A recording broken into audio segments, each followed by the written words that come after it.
The morning sun painted the sky orange over the airfield at Ramstein Air Base, Germany. Captain Sarah Mitchell pulled on her flight gloves and walked toward her F-16 Fighting Falcon. The year was 1999, and tensions in the Balkans had reached a breaking point. NATO forces were preparing for what would become one of the most challenging air campaigns in modern history. Sarah was 28 years old and had been flying military aircraft for 6 years. She came from a small farming town in Iowa, where her father had taught her to fly crop dusters when she was just 16. Nobody in her family had ever imagined she would become one of the few female fighter pilots in the United States Air Force. The briefing that morning had been tense. Intelligence reports indicated that Serbian forces had captured General Robert Hayes, a high-ranking NATO commander whose transport helicopter had been shot down 3 days earlier. The general was being held in a heavily fortified compound near Pristina, deep in enemy territory. Rescue operations had failed twice, with significant losses. Sarah's squadron had been assigned to provide air support for a third rescue attempt. The mission seemed almost impossible. Serbian air defenses were among the strongest in Europe, and their pilots were experienced and well-trained. Adding to the challenge, the weather forecast predicted heavy cloud cover and possible thunderstorms. As Sarah performed her pre-flight inspection, she noticed her crew chief, Sergeant Martinez, looked worried. He had been maintaining her aircraft for 2 years and had never seen such a dangerous mission profile. "Ma'am, I've checked everything 3 times, Martinez said, his voice tight with concern. "She's ready to fly, but those Serbian MiGs are nothing to joke about. You be careful up there." Sarah nodded and climbed into her cockpit. The familiar smell of jet fuel and leather surrounded her as she strapped in and began her startup procedures. Through her headset, she could hear radio chatter from other pilots in her squadron. Everyone knew the odds were against them. Her squadron leader, Major Tom Reynolds, had 20 years of flying experience and had served in the Gulf War. Even he seemed nervous about this mission. The plan called for 8 F-16s to escort 2 rescue helicopters into Serbian airspace. Intelligence suggested they would face at least 12 enemy fighters, plus ground-based surface-to-air missiles. "Ghost Flight, this is Control," came the voice of the mission commander over the radio. "Weather is deteriorating faster than expected. You have a narrow window to get in and out before the storm hits." Sarah's call sign was Ghost 7. She had earned the nickname during training when she had an unusual ability to appear seemingly out of nowhere during mock combat exercises. Her instructors had been impressed by her tactical thinking and her calm demeanor under pressure. The 8 F-16s took off in formation, climbing quickly into the gray morning sky. Within minutes, they were flying over the mountains that separated Germany from the conflict zone. The landscape below looked peaceful from 30,000 feet, but Sarah knew that hidden among those hills were radar sites and missile batteries waiting for them. Major Reynolds's voice crackled through the radio. "Ghost Flight, we're entering hostile airspace in 5 minutes. Remember your training, stick to the plan, and watch each other's backs. Our primary mission is to protect those helicopters and get the general out alive." Sarah checked her weapon systems one final time. Her F-16 carried 4 AIM-120 AMRAAM missiles and 2 AIM-9 Sidewinders. She had trained with these weapons hundreds of times, but this would be her first real combat mission. The thought both excited and terrified her. As they crossed into Serbian airspace, the radio traffic became more urgent. Ground control was detecting multiple radar signatures moving to intercept them. Serbian MiG-29 fighters were scrambling from 3 different airfields, and surface-to-air missile sites were powering up their tracking radars.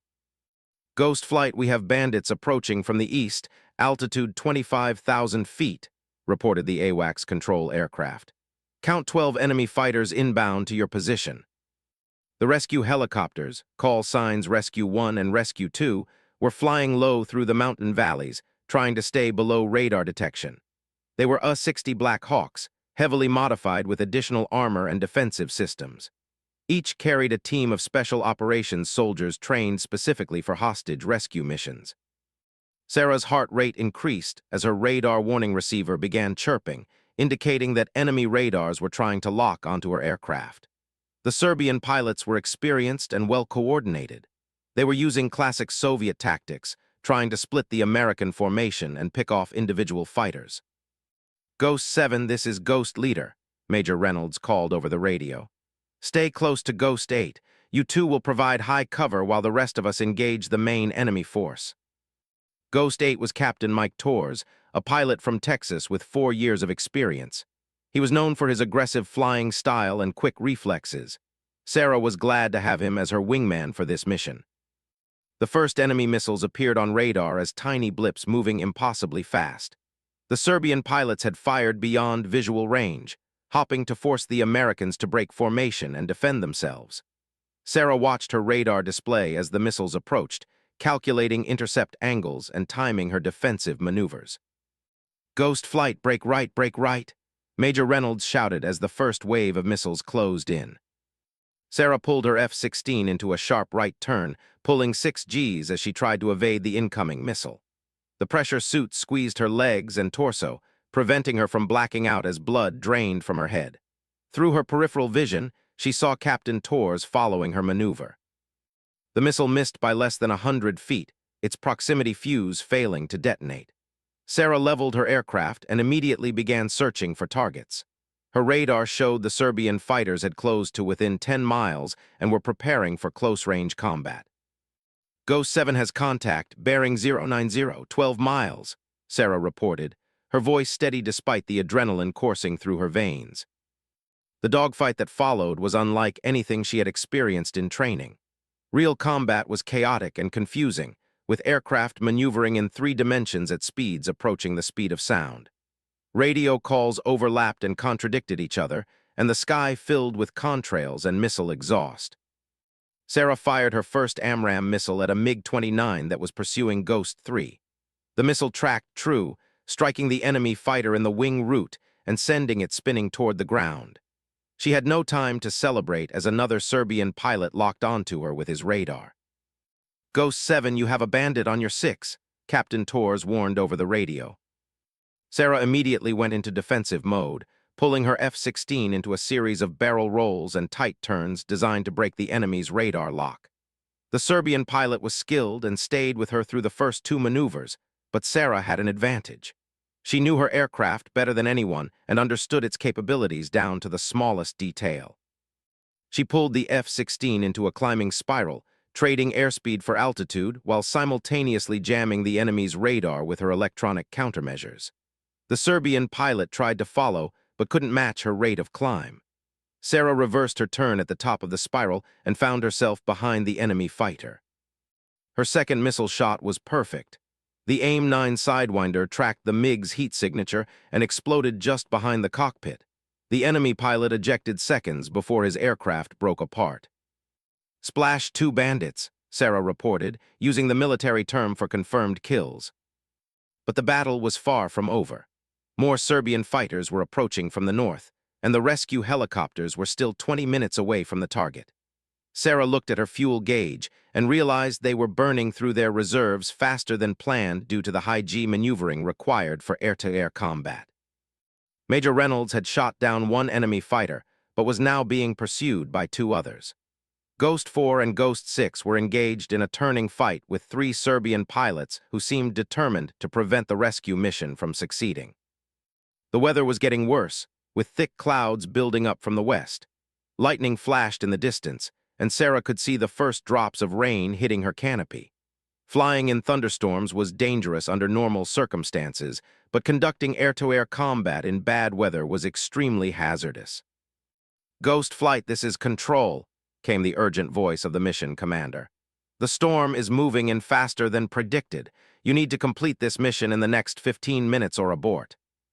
Sarah knew that aborting the mission would mean leaving General Hayes in enemy hands indefinitely. Intelligence reports suggested the Serbians were planning to move him to a more secure location within 24 hours. This was likely their only chance to rescue him. "Ghost 7 to Ghost Leader," Sarah transmitted. "Request permission to escort the rescue helicopters directly to target while you engage remaining bandits." There was a pause before Major Reynolds responded. "Ghost 7, that's not the plan. You'll be flying into the heaviest concentration of SAM sites without support." Sarah had studied the mission profile extensively and knew there was a gap in the enemy's surface-to-air missile coverage about 5 miles west of the target. If she could guide the helicopters through that corridor, They might be able to reach the compound without being detected by ground radar. "Sir, I can get them through," Sarah insisted. "The weather will provide additional cover, and I know a route that avoids most of the SAM sites." Major Reynolds was facing his own problems, with two enemy fighters trying to box him in for a missile shot. "Ghost 7, you're cleared to proceed. Good luck." Sarah immediately turned south toward the rescue helicopter's position. Captain Torres stayed with her, providing cover as they descended toward the mountain valleys where Rescue 1 and Rescue 2 were flying at low altitude. The landscape below was a maze of rocky peaks and deep valleys, covered with dense forests that provided natural concealment. Serbian ground forces were known to have hidden anti-aircraft guns throughout the region, but the helicopters were flying too low and fast for most of those weapons to be effective. "Rescue 1, this is Ghost 7, Sarah transmitted on the rescue frequency. "I'm your new escort. Follow my lead and stay low." The helicopter pilot's voice came back immediately. "Copy, Ghost 7. We're taking ground fire from the ridgeline to our east." Sarah could see muzzle flashes from several positions along the ridge where Serbian infantry were firing small arms at the helicopters. While their rifles and machine guns were unlikely to cause serious damage, they could still hit critical systems or injure crew members. She armed her 20mm cannon and made a strafing run along the ridgeline, suppressing the enemy fire with short bursts of high-explosive shells. The Serbian soldiers scattered for cover, allowing the helicopters to pass safely through the valley. As they approached the target area, Sarah's radar warning receiver began screaming with new threats. A SA-6 surface-to-air missile site had detected them and was preparing to fire. The SA-6 was a deadly weapon system, capable of engaging multiple targets simultaneously with radar-guided missiles. "Rescue flight, hard left turn now," Sarah commanded, simultaneously launching chaff and flares to confuse the missile guidance systems. The rescue helicopters banked sharply into the valley Sarah had identified, using the terrain to mask their approach to the target compound. Through the clouds and rain, she could see the building where General Hayes was being held. It was a former school that had been converted into a military prison, surrounded by guard towers and razor wire. The special operations soldiers in the helicopters were already preparing for their assault. They had trained for months for this specific mission, studying satellite photos and building detailed scale models of the compound. Every member of the team knew exactly what they needed to do once they reached the ground. "Ghost 7, this is Rescue 1, the lead helicopter pilot transmitted.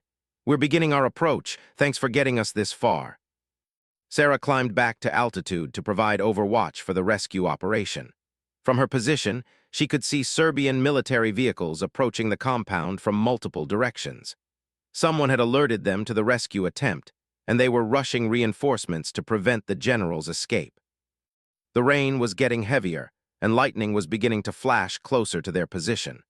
Sarah knew they had only minutes before the weather made flying impossible. She checked her fuel again and realized she was approaching the point where she wouldn't have enough to make it back to base. Captain Torres was having similar fuel problems. "Ghost 7, I'm showing 15 minutes to bingo fuel," he reported, using the military term for the minimum fuel required to return to base safely. Below them, the rescue helicopters had landed in a clearing about 200 yards from the target compound. Sarah could see soldiers running through the rain toward the building, their movements barely visible through the clouds and precipitation. Then her radar warning receiver detected new threats approaching from the north. 3 more Serbian fighters had taken off and were heading directly toward their position. Sarah realized with growing alarm that she and Captain Torres were about to face superior numbers while low on fuel and ammunition. The rescue operation was reaching its critical phase, and the lives of everyone involved now depended on her ability to hold off the enemy fighters until the general could be extracted. Sarah armed her remaining missiles and prepared for what would become the most challenging fight of her career. The storm was closing in, fuel was running low, and enemy fighters were approaching fast. But Sarah Mitchell had trained her entire life for this moment. She was about to prove that sometimes, one pilot with courage and determination could change the outcome of an entire mission. Thunder rolled across the mountains as the first enemy fighter appeared on her radar, climbing through the clouds with deadly intent. The real battle was about to begin. The three Serbian MiG-29 fighters emerged from the storm clouds like deadly shadows, their pilots intent on stopping the rescue mission at any cost. Sarah could see them on her radar display, climbing aggressively to intercept her position above the compound. She had 2 missiles left and enough fuel for maybe 10 minutes of high-intensity combat. "Ghost 8, take the left bandit," Sarah commanded, her voice calm despite the desperate situation. "I'll handle the other 2. Captain Torres acknowledged and immediately turned toward the westernmost enemy fighter. Sarah watched him disappear into the clouds, trailing vapor from his wingtips as he pulled heavy Gs in pursuit of his target. The compound below was alive with activity. Explosions and gunfire echoed across the valley as the Special Operations team fought their way into the building where General Hayes was being held. Serbian reinforcements were arriving from 3 directions, and Sarah could see muzzle flashes from dozens of weapons.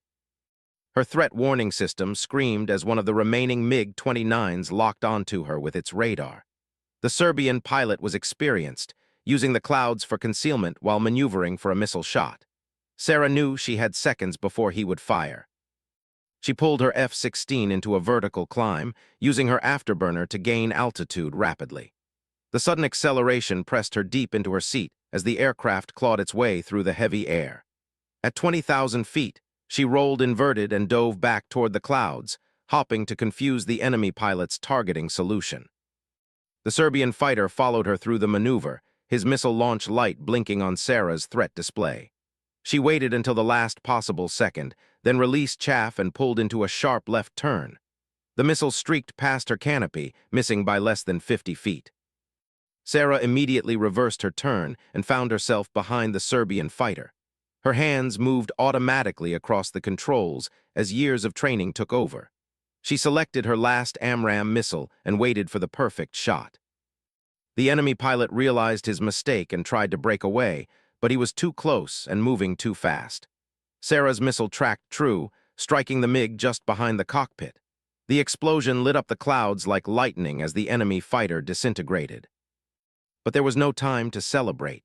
The third Serbian pilot had positioned himself for an ambush, and Sarah suddenly found herself being pursued by a fighter piloted by someone with exceptional skill.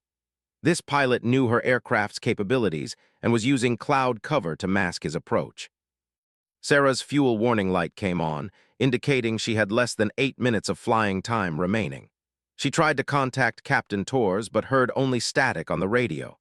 The storm was interfering with communications, and she was essentially fighting alone. Below, the rescue operation was reaching its climax. She could see soldiers emerging from the compound, carrying what appeared to be an injured man between them. General Hayes was alive, but the extraction was far from complete. Serbian forces had surrounded the landing zone, and the rescue helicopters were taking heavy ground fire. The third MiG-29 appeared suddenly from a cloud bank, firing its cannon at close range. Sarah felt her aircraft shudder as 30 shells punched holes in her left wing. Warning lights flickered on her instrument panel, and she could smell smoke entering the cockpit. Her F-16 was damaged but still flying. Sarah rolled left and pulled into the clouds, using the poor visibility to break visual contact with her pursuer. The Serbian pilot was aggressive, following her into the weather despite the danger of flying blind in a thunderstorm. Lightning flashed around them as they maneuvered through the storm clouds. Sarah's radar was being affected by the electrical activity, making it difficult to track the enemy fighter's position. She was flying on instinct now, using every trick she had learned during years of training. The Serbian pilot made his mistake when he tried to climb above the clouds for a clear shot. Sarah saw him silhouetted against the gray sky and immediately turned toward him. She was out of missiles, but her 20 cannon still had ammunition. The dogfight that followed was fought at speeds exceeding 500 miles per hour, with both aircraft pulling G-forces that would have crushed an ordinary person. Sarah's vision grayed at the edges as she fought to remain conscious, but her training held. She had always been exceptional at high-G maneuvering. She gained the advantage when the Serbian pilot became too aggressive, pulling his aircraft into a turn that bled off too much airspeed. Sarah was waiting for exactly that moment. She pulled lead on his flight path and fired a 3-second burst from her cannon. The high-explosive shells tore into the MiG's wing root and engine bay. The enemy fighter rolled over and began spinning toward the ground, trailing fire and smoke. Sarah watched the pilot eject just before his aircraft hit the mountainside in a ball of orange flame. Her radio crackled back to life as she emerged from the storm clouds. "Ghost 7, this is Ghost 8, came Tor's voice. "I got my bandit, but I'm almost out of fuel. Where are you?" Sarah looked at her own fuel gauge and felt her stomach drop. The warning light was now flashing red, indicating she had less than 5 minutes of flying time remaining. The damage to her aircraft had caused a fuel leak, making her situation even more critical. "Ghost 8, I'm over the target area," she transmitted. "My aircraft is damaged and I'm critically low on fuel. How's your situation?" "Same here," Tors replied. "I think we need to head for home immediately." But Sarah could see that the rescue helicopters were still on the ground, taking fire from Serbian forces who had surrounded their position. The Special Operations Team had successfully extracted General Hayes, but they couldn't take off while under direct attack from multiple directions. "Ghost 8, the rescue birds are trapped," Sarah reported. "They need cover to get airborne." Tor's voice carried a note of concern. "Sarah, we don't have the fuel for another engagement. If we stay much longer, we won't make it back to base." Sarah faced an impossible choice. Military regulations required her to return to base when fuel reached critical levels. Staying to help the rescue mission would likely result in her running out of fuel over enemy territory. But leaving would probably mean the death or capture of the rescue team and General Hayes. She thought about her father back in Iowa, teaching her to fly when she was 16. He had always told her that sometimes being a pilot meant making choices that others couldn't understand. She thought about Sergeant Martinez, who had checked her aircraft 3 times that morning because he cared about her safety. "Ghost 8, proceed to base," Sarah decided. "I'm staying to provide cover." There was a long pause before Tors responded. "Sarah, that's suicide. You'll never make it back with that fuel load." Sarah was already diving toward the compound, where she could see the rescue helicopters trying to take off under fire. "Tors, get out of here. That's an order." She knew she was exceeding her authority by giving orders to a pilot of equal rank, but Captain Tors seemed to understand. "Copy, Ghost 7. Good luck." Sarah was alone now, flying a damaged aircraft with almost no fuel over enemy territory. But the rescue helicopters needed just a few more minutes to get airborne and clear the immediate danger zone. She armed her remaining cannon ammunition and prepared for one final attack. The Serbian forces had positioned themselves in a ring around the landing zone, using buildings and vehicles for cover while they fired on the helicopters. Sarah could see that Rescue 1 had taken several hits and was struggling to maintain altitude. She made her first strafing run from east to west, targeting a group of soldiers who had set up a machine gun position near the school building. Her cannon shells exploded among them, forcing the survivors to take cover and temporarily stopping their fire on the helicopters. Her fuel warning buzzer was now sounding continuously, indicating she had perhaps 2 minutes of flying time left. Sarah pulled up and circled for another attack, watching as Rescue 1 finally managed to lift off. But Rescue 2 was still on the ground, its rotor apparently damaged by enemy fire. Sarah dove again, this time targeting a Serbian armored personnel carrier that was approaching the landing zone. Her shells penetrated the vehicle's thin armor, causing it to explode in a shower of sparks and flame. The destruction of the APC caused the remaining Serbian infantry to fall back toward more defensive positions. Rescue 2 finally got airborne, but Sarah could see it was trailing smoke and flying unsteadily.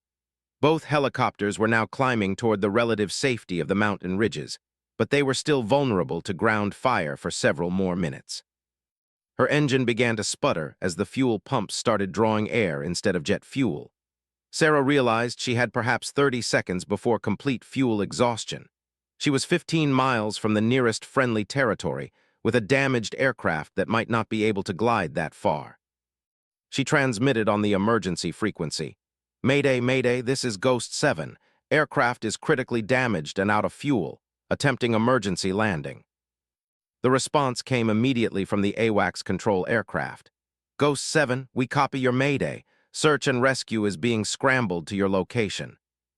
Sarah looked down at the mountainous terrain below and tried to find a suitable place to crash land her F-16. The valleys were filled with trees and rocks, while the ridges were too narrow and steep. Her best option appeared to be a small meadow about 3 miles ahead, but she wasn't sure she had enough altitude to reach it. Her engine quit completely at 8,000 feet altitude. The sudden silence was deafening after hours of engine noise. Sarah's F-16 became a 40,000-pound glider, losing altitude at approximately 3,000 feet per minute. She had trained for dead-stick landings, but never in mountainous terrain with a damaged aircraft. The normal procedure was to eject at a safe altitude, but Sarah was determined to save her aircraft if possible.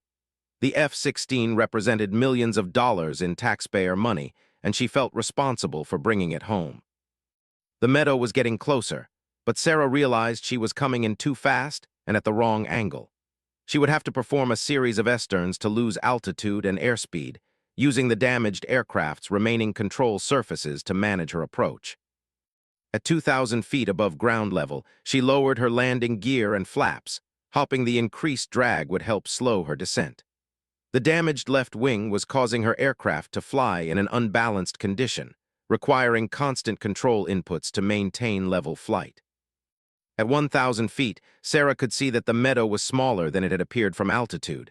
It was also more uneven, with rocks and small trees that could destroy her aircraft if she hit them.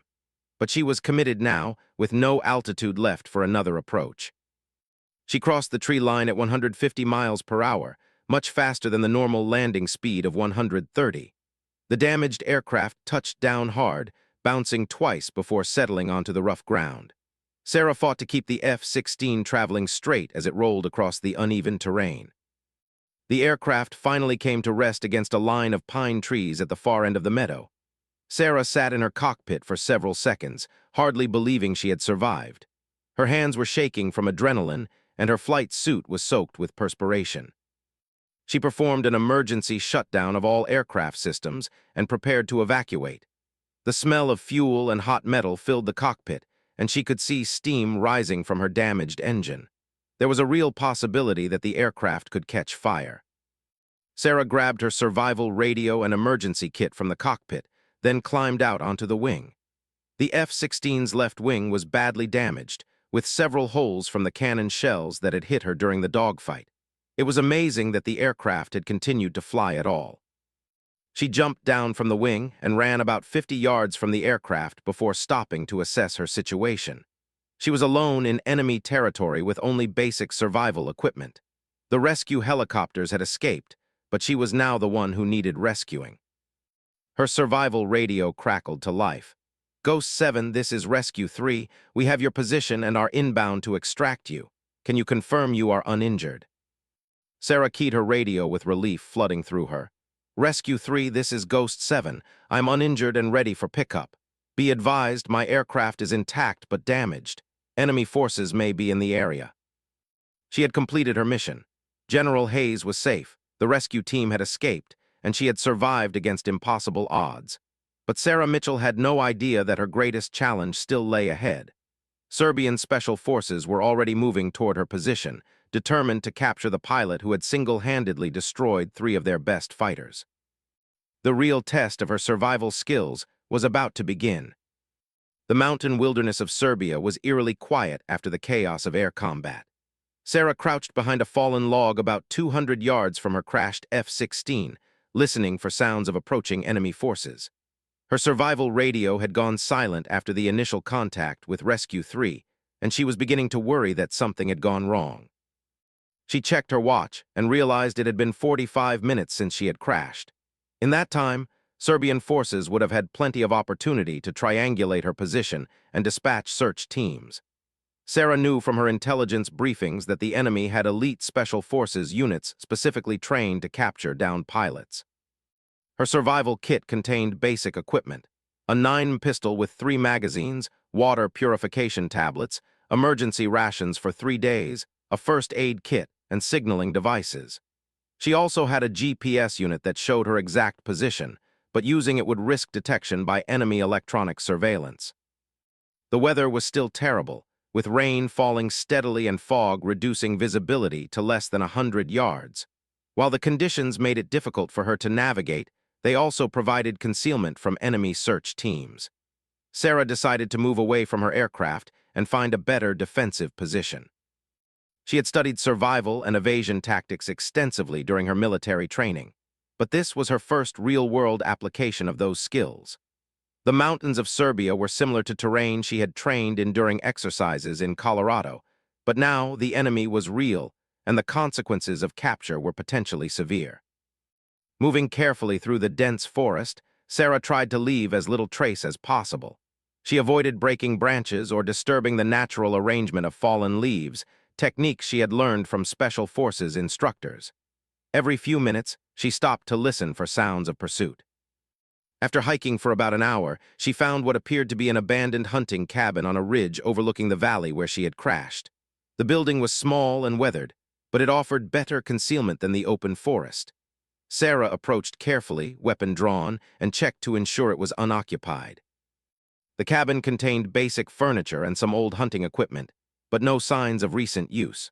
From its single window, Sarah could see her crashed aircraft in the distance, surrounded by what appeared to be Serbian military vehicles. She counted at least 6 trucks and an armored personnel carrier, with soldiers spreading out to search the surrounding area.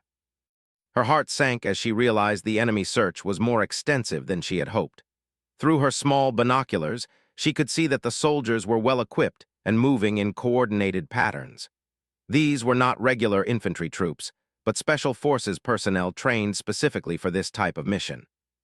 Sarah tried her survival radio again, keeping her transmission brief to avoid detection. "Any Allied station, this is Ghost 7. I am evading capture and need immediate extraction." The response came from an unexpected source.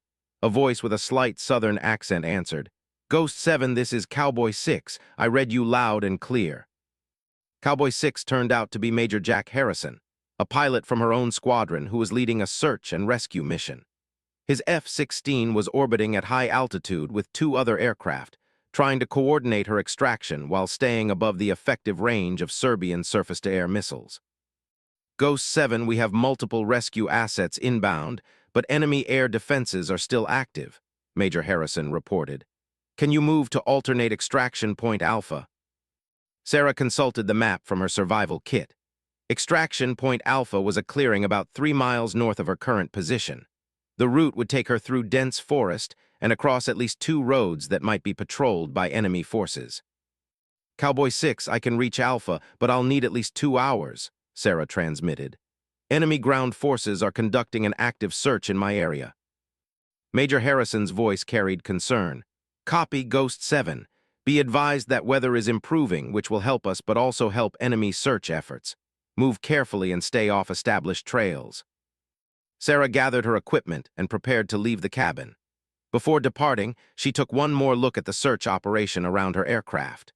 The Serbian forces were being methodical, setting up checkpoints on all the major roads and sending teams to search every building and cave in the area. She noticed something that made her stomach clench with fear. One of the search teams had brought dogs, large German shepherds that could track her scent even in the rain. Sarah realized that her survival situation had just become much more complicated. Moving through the forest with tracking dogs behind her required different tactics.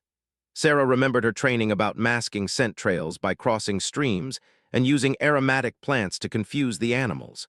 She also knew that dogs had difficulty following tracks across rocky terrain. The first mile of her movement took her through relatively easy terrain, following a ridge line that offered good concealment while making reasonable time. But as she descended toward the valley floor, the forest became denser and more difficult to navigate.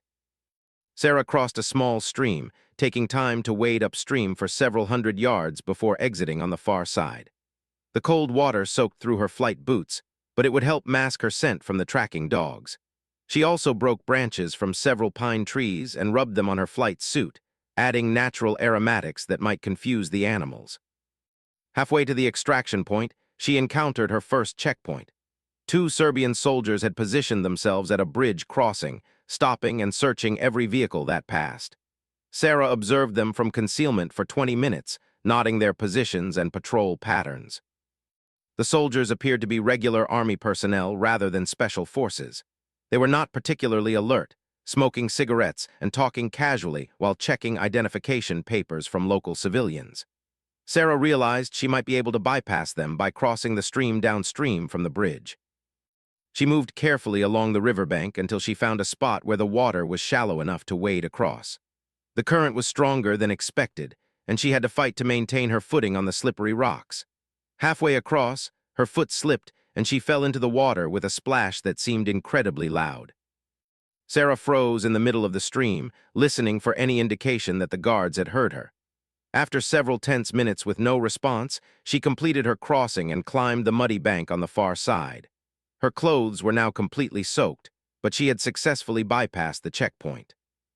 The rain was beginning to lighten, and occasional breaks in the clouds allowed shafts of sunlight to penetrate the forest canopy. While the improved visibility made navigation easier, it also increased the risk of being spotted by enemy search teams. Sarah's radio crackled with an update from Major Harrison. Ghost 7, rescue assets are 30 minutes out from extraction point Alpha. Can you confirm your position? She checked her GPS unit quickly. Cowboy 6, I'm approximately 1 mile south of Alpha. I should reach the extraction point in 20 minutes. But as she approached the final ridge before the extraction site, Sarah encountered a problem she hadn't anticipated. A Serbian patrol was moving directly toward her position, apparently following a trail that would take them right to the extraction point. She counted 8 soldiers, all armed with automatic weapons and radio equipment. Sarah had to make a critical decision. She could try to hide and let the patrol pass, risking that they would discover the extraction site and set up an ambush for the rescue helicopters. Or she could try to delay the patrol, but that would expose her position and likely result in a firefight she couldn't win. She chose a third option. Using her survival radio, she contacted Major Harrison. Cowboy 6, I need immediate air support at my position. Enemy patrol moving toward extraction site. Harrison's response was immediate. Ghost 7, we can't provide close air support without risking civilian casualties. The area is populated. Sarah looked around and realized he was right. Through the trees, she could see several farmhouses and what appeared to be a small village. Any air strike in this area would endanger innocent civilians. The Serbian patrol was getting closer, and Sarah could hear their voices as they talked among themselves. They were moving confidently, apparently unaware that an American pilot was nearby. Sarah decided to try a different approach. She moved to a position where she could observe the trail ahead of the patrol and began placing small obstacles across the path. Fallen branches and loose rocks would slow their progress without appearing suspicious. She also disturbed the ground in several places, creating false trails that led away from the extraction point. The deception worked better than she had hoped. When the patrol reached the first obstacle, they paused to examine the area. The squad leader appeared confused by the false trails and spent several minutes studying the ground before choosing a direction that led away from Sarah's position. With the immediate threat neutralized, Sarah moved quickly toward extraction point Alpha. She could hear helicopters in the distance, their rotors beating a familiar rhythm that meant rescue was finally at hand. The extraction site was a meadow surrounded by low hills, similar to where she had crashed her F-16 several hours earlier. Sarah positioned herself at the tree line and waited for the rescue helicopters to appear. 2 A-60 Black Hawks approached from the east, flying low and fast to minimize exposure to enemy fire. The lead helicopter flared dramatically as it entered the meadow, touching down just long enough for Sarah to run aboard.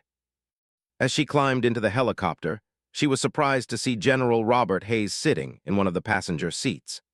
The man she had risked her life to rescue was now part of the team extracting her from Serbian territory. Captain Mitchell, the general said as the helicopter lifted off, I believe I owe you my life. Sarah was too exhausted to respond coherently.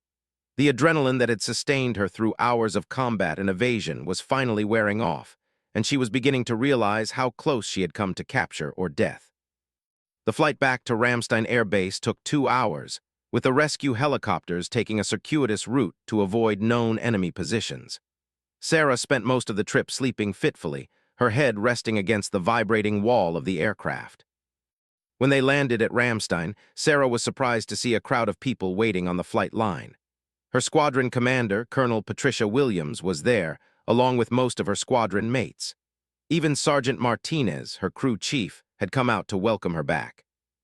but the biggest surprise was seeing her parents, who had somehow managed to fly from Iowa to Germany in the hours since her aircraft had been reported missing.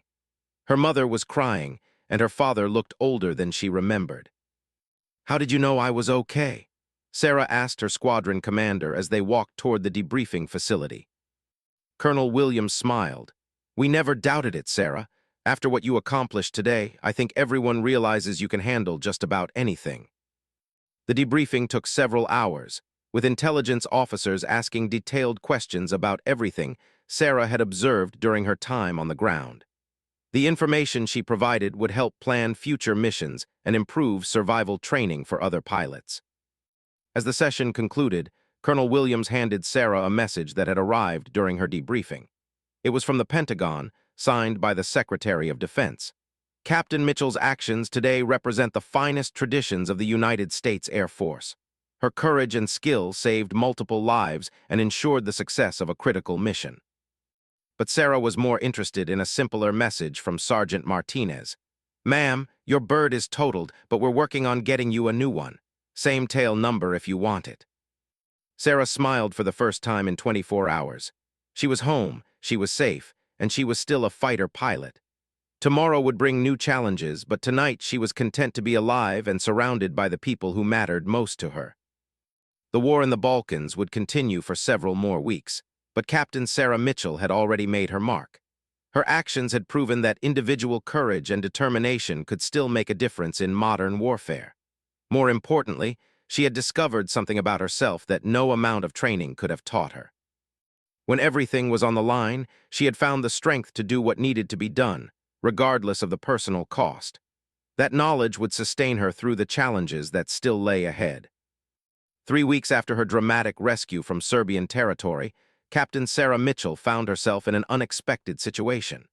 Instead of returning to normal flight operations, she was sitting in a secure briefing room at NATO headquarters in Brussels, being asked to volunteer for one of the most dangerous missions of the entire Balkan conflict. The man briefing her was General Marcus Thompson, a 3-star general who commanded all NATO air operations in the region. Sitting beside him was a woman Sarah didn't recognize, wearing the uniform of a British Special Air Service colonel. "Captain Mitchell," General Thompson began, "what I'm about to tell you is classified at the highest levels. General Hayes, whom you helped rescue, was captured while carrying intelligence about Serbian chemical weapons programs. Before his rescue, he was forced to reveal some of this information under interrogation." Sarah felt her stomach tighten. Chemical weapons represented a line that even hardened military personnel hoped would never be crossed. The use of such weapons against civilian populations could escalate the conflict into something far more devastating. Colonel Margaret Sinclair, the British officer, leaned forward. "We have intelligence that Serbian forces are planning to use chemical artillery shells against Albanian refugee camps. The attack is scheduled for 72 hours from now, and we've identified the storage facility where the weapons are being kept." General Thompson consulted his notes. The facility is located in a mountain complex near Mitrovica, heavily defended by both aircraft and surface-to-air missiles. Previous attempts to destroy it using cruise missiles have failed due to the bunkers being built inside natural caves. Sarah listened with growing apprehension as the details of the proposed mission became clear. A single F-16 would have to penetrate deep into enemy territory, locate the underground facility, and destroy it using precision-guided munitions. The mission would require flying at extremely low altitude to avoid radar detection, then climbing rapidly to deliver weapons with pinpoint accuracy. "Why just one aircraft?" Sarah asked. "Wouldn't a larger force have a better chance of success?" Colonel Sinclair answered, "The target is in a narrow valley surrounded by civilian villages. A large-scale attack would cause significant collateral damage. We need surgical precision, and our analysis indicates that one highly skilled pilot has the best chance of completing the mission without unnecessary casualties." General Thompson looked directly at Sarah. "Captain Mitchell, your performance 3 weeks ago demonstrated exactly the kind of skill and judgment we need. You're being offered this mission because we believe you're uniquely qualified to carry it out." Sarah realized that her actions during the rescue mission had earned her a reputation that was both an honor and a burden. Being recognized as an exceptional pilot meant being asked to take on missions that other pilots might not survive. "What are the odds of success?" Sarah asked, though she suspected she didn't want to hear the answer. General Thompson exchanged glances with Colonel Sinclair before responding. "Honestly, we estimate about 60% chance of mission success, with perhaps 40% chance of pilot survival. Those aren't good odds, but the alternative is potentially thousands of civilian casualties." Sarah studied the mission materials for several hours, analyzing satellite photos and intelligence reports about the target. The Serbian facility was indeed heavily defended, with multiple layers of air defenses and what appeared to be an underground complex built into the mountainside. The mission would require her to fly over 300 miles into enemy territory, mostly at night, and in bad weather that was forecast for the next several days. She would be carrying 2 GBU-28 bunker buster bombs, each weighing 5,000 pounds and capable of penetrating deep underground before exploding. What made the mission particularly challenging was the need for extreme precision. The chemical weapons were stored in a cavern directly beneath a Serbian military hospital. If her bombs missed their target by more than 20 feet in any direction, she would either fail to destroy the weapons or cause massive civilian casualties. That evening, Sarah called her parents from her quarters at Ramstein Air Base. She couldn't tell them about the specific mission, but she wanted to hear their voices before making her decision. Her father's voice sounded tired when he answered the phone. "Sarah, honey, are you all right? We've been worried sick ever since your last mission." Sarah felt a lump in her throat as she listened to her parents talk about life back in Iowa. Her mother had been baking pies for a church fundraiser, and her father was preparing to plant corn in the spring. Their concerns seemed so normal and peaceful compared to the life-and-death decisions she was facing. "Dad," Sarah said finally, "do you remember what you told me about making hard choices when I was learning to fly?" There was a pause before he answered. "I told you that sometimes a pilot has to do what's right, even when it's dangerous. But Sarah, you've already done enough. No one would blame you if you decided to come home." Sarah knew her father was right, but she also knew she couldn't live with herself if thousands of innocent people died because she was unwilling to take the risk. The next morning, she informed General Thompson that she would accept the mission. The preparation took 2 full days. Sarah worked with weapons specialists to ensure she understood exactly how the bunker buster bombs would function. She studied detailed models of the target area and practiced the precise flight path she would need to follow. Every aspect of the mission was rehearsed until it became automatic. Her new F-16 had been modified specifically for this mission. It carried additional fuel tanks for the long flight, enhanced navigation equipment for precision targeting, and the most advanced electronic countermeasures available to NATO forces. Sergeant Martinez had personally supervised every aspect of the aircraft's preparation. "Ma'am," Martinez said as Sarah performed her pre-flight inspection, "this bird is as ready as we can make her. But you be extra careful out there. I don't want to have to explain to your parents how I let you get shot down twice in 1 month." Sarah smiled and placed her hand on Martinez's shoulder. "Sergeant, you've given me the best aircraft in the Air Force. I'll bring her home in one piece." The takeoff was scheduled for 200 hours, during the darkest part of the night. Sarah's flight path would take her north through German airspace, then east across Austria and into Serbia through a narrow corridor that intelligence believed was least heavily defended. As she climbed into her cockpit, Sarah noticed that someone had painted a small message on the side of her aircraft.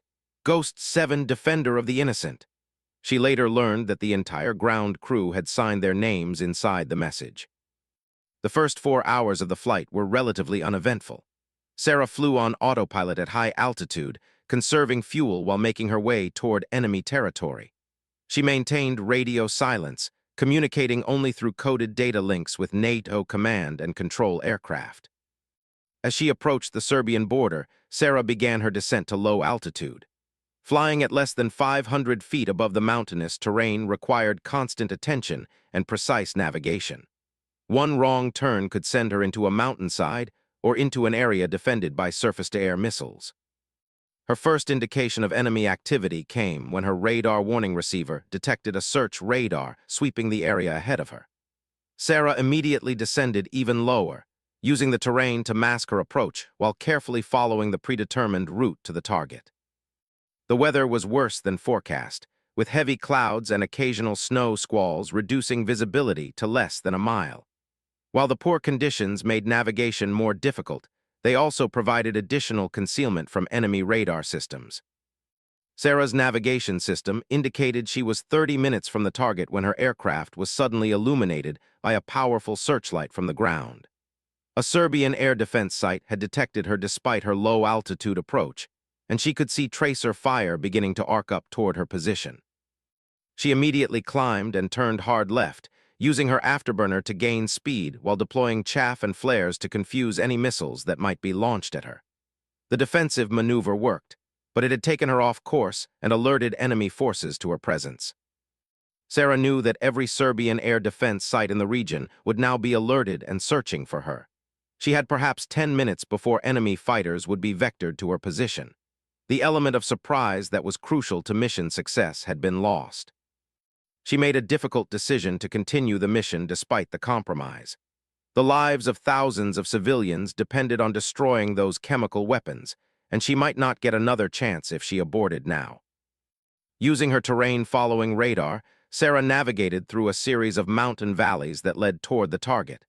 The landscape was beautiful even in the darkness, with snow-covered peaks and deep forests, but she had no time to appreciate the scenery. Her target appeared on her navigation display as she crested the final ridge before the target valley. The Serbian facility was built into the side of a mountain, with only a small entrance visible from the air. Intelligence had provided her with the exact coordinates, but finding the precise impact point in the darkness would require all of her skill. Sarah armed her weapons and began her attack run, diving toward the target at a steep angle while maintaining precise control of her aircraft's flight path. The GBU-28 bombs required extremely accurate delivery to penetrate to the correct depth before exploding. As she approached the release point, her threat warning system screamed with new contacts. Serbian fighters were closing on her position from 2 directions, and surface-to-air missiles were being prepared for launch from multiple sites around the valley. Sarah released her first bomb at exactly the calculated point, then immediately climbed and turned to avoid the enemy missiles that were now streaking toward her position. Her defensive maneuvers were successful, but they prevented her from observing whether her first bomb had hit its target. She circled around for a second attack, knowing that the enemy fighters would reach her position within minutes. Her second bomb had to be perfect, because there wouldn't be time for a third attempt. The dive for her second attack took her directly over the Serbian military hospital that was built above the chemical weapons storage site. Sarah could see lights in the hospital windows and realized that innocent patients and medical personnel were directly below her flight path. She released her second bomb and immediately pulled up as hard as possible, pulling nearly 9 Gs as she climbed away from the target area. Behind her, the first explosion lit up the mountainside as the initial bomb penetrated deep into the chemical weapons storage cavern. The second explosion followed 10 seconds later, and Sarah could see on her infrared display that the detonation had occurred at exactly the right depth. The chemical weapons facility had been completely destroyed, with no apparent damage to the hospital above. But her celebration was short-lived. 2 Serbian MiG-29 fighters appeared on her radar, closing fast from the north. Sarah was still carrying external fuel tanks that made her aircraft heavy and less maneuverable than usual. She would have to jettison the tanks and fight her way out of enemy territory. The fuel tanks fell away as Sarah went to full afterburner, climbing rapidly while turning toward the west and home. The Serbian pilots were skilled and aggressive, but they were also operating over their own territory, which gave them certain advantages in terms of ground support and navigation. The chase that followed lasted for over an hour, with Sarah using every trick she knew to evade the enemy fighters while making her way toward friendly airspace. She flew through mountain valleys and used cloud cover to break radar contact, all while carefully managing her fuel to ensure she could make it home. Finally, as dawn broke over the mountains, Sarah crossed into Austrian airspace with the Serbian fighters turning back at the border. She was safe, her mission was successful, and thousands of innocent lives had been saved. The landing at Ramstein was emotional, with her entire squadron waiting on the flight line to welcome her home. General Thompson was there personally to debrief her, and she could see pride and relief in his eyes as she described the successful destruction of the chemical weapons facility. But the most meaningful moment came when Sergeant Martinez walked up to her aircraft and ran his hand along its fuselage. "Ma'am, she doesn't have a scratch on her. I knew you'd bring her home safe." Sarah Mitchell had completed one of the most dangerous missions of the entire Balkan conflict. Her courage and skill had prevented a potential humanitarian disaster, and she had proven once again that individual determination could change the course of history. But her greatest achievement was yet to come. 6 months after the chemical weapons mission, Captain Sarah Mitchell found herself facing an entirely different kind of challenge. The war in the Balkans was winding down, but she was being asked to testify before a congressional committee about the effectiveness of female combat pilots. Her actions had made her a symbol of women's capabilities in military aviation, and politicians on both sides wanted to use her experience to support their positions. Sarah sat in the witness chair in a packed hearing room in Washington, D.C., facing a panel of senators and representatives who would determine future policy regarding women in combat roles. The room was filled with reporters, military officials, and advocacy groups, all waiting to hear her testimony. Senator Patricia Walsh, the committee chairman, opened the hearing. "Captain Mitchell, your recent actions in the Balkans have been described as extraordinary examples of courage under fire. Today we want to understand what your experiences tell us about the role of women in military aviation." Sarah had spent weeks preparing for this moment, working with Air Force public affairs officers to craft testimony that was both honest and helpful to military policy. But she was determined to speak from her heart rather than from prepared talking points. "Senator Walsh," Sarah began, "I didn't set out to prove anything about women in combat. I was simply doing my job as a military pilot, following my training and serving my country to the best of my ability." Representative James Morrison, a vocal critic of women in combat roles, leaned forward. "Captain Mitchell, don't you think that your experiences were exceptional, and that most women wouldn't be capable of handling such extreme situations?" Sarah had expected this question and had thought carefully about how to answer it. "Sir, I believe that military service should be based on individual capability rather than gender. There are men who couldn't handle the situations I faced, and there are women who could handle even more challenging circumstances. The key is proper training, selection, and preparation." The hearing continued for 3 hours, with questions ranging from technical details about aircraft performance to broader policy questions about military culture. Sarah answered each question honestly, neither minimizing the challenges she had faced nor claiming that gender was irrelevant to military service. During a break in the hearings, Sarah was approached by Colonel Patricia Williams, her former squadron commander, who was now working at the Pentagon. "Sarah, you're handling this beautifully. Your testimony is going to influence military policy for years to come." Sarah felt the weight of that responsibility. "Colonel, I just want to make sure we make decisions based on what's best for the military and the country, not on politics or prejudice." When the hearings resumed, Senator Walsh asked the question that Sarah had been dreading. "Captain Mitchell, do you believe your gender affected your performance during these missions, either positively or negatively?" Sarah paused before answering, knowing that her response would be quoted and analyzed for years. "Senator, I believe my gender was irrelevant to my performance.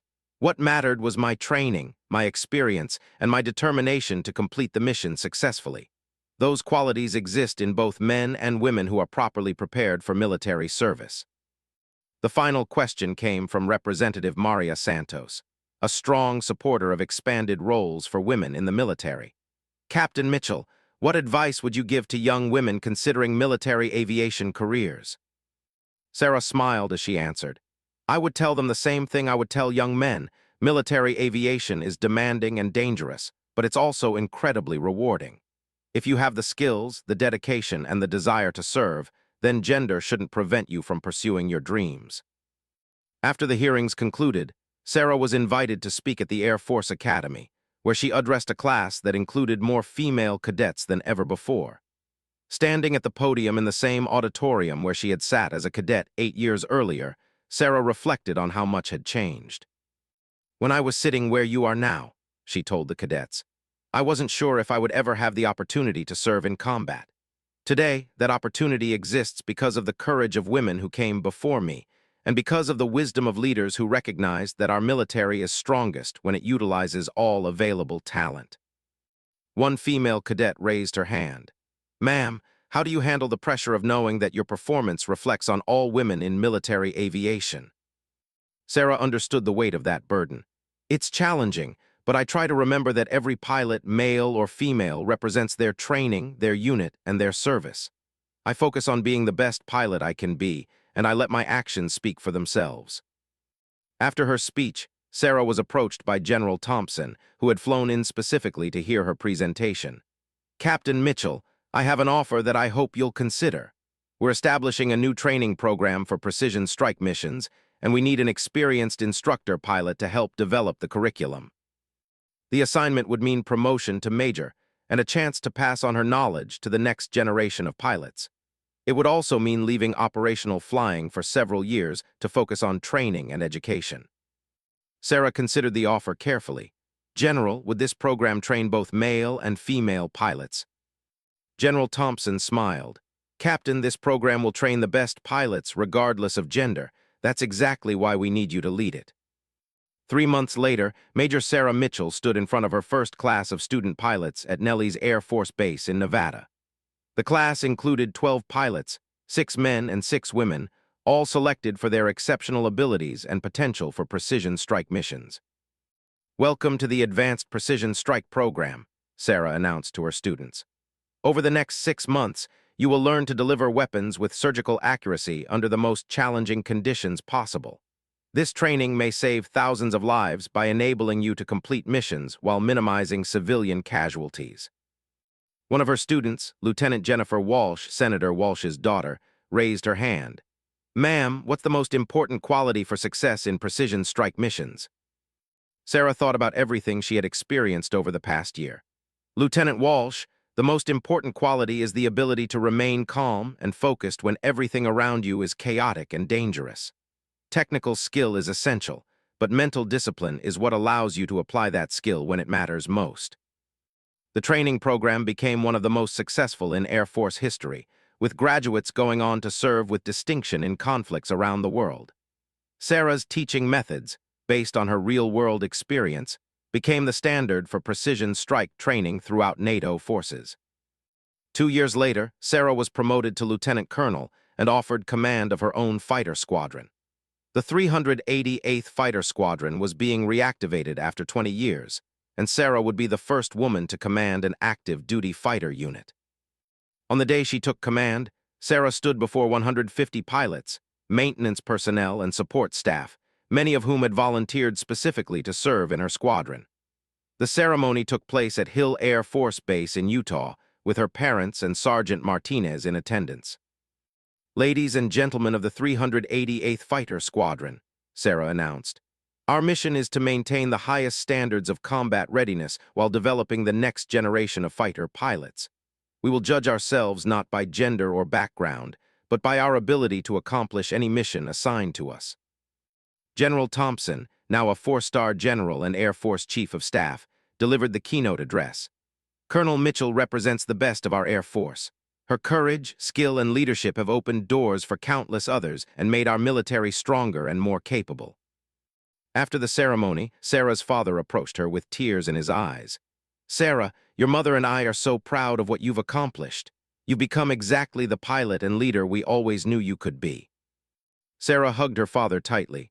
Dad, everything I learned about flying and leadership started with you teaching me in that old crop duster back in Iowa. This success belongs to both of us. That evening, Sarah stood alone on the flight line, looking at the F-16s that would be under her command. Each aircraft represented millions of dollars in technology and years of training for the pilots who would fly them. More importantly, each aircraft represented the trust that her country had placed in her to lead and protect. Sergeant Martinez, who had transferred to her new squadron, walked up beside her. Ma'am, it's been quite a journey from that morning at Ramstein when you took off to rescue General Hayes. Sarah nodded, thinking about how much had changed since that dangerous mission over Serbian territory. Sergeant, I think the most important thing I learned is that courage isn't about being unafraid. It's about doing what needs to be done despite the fear. The following Monday, Sarah began her new duties as squadron commander.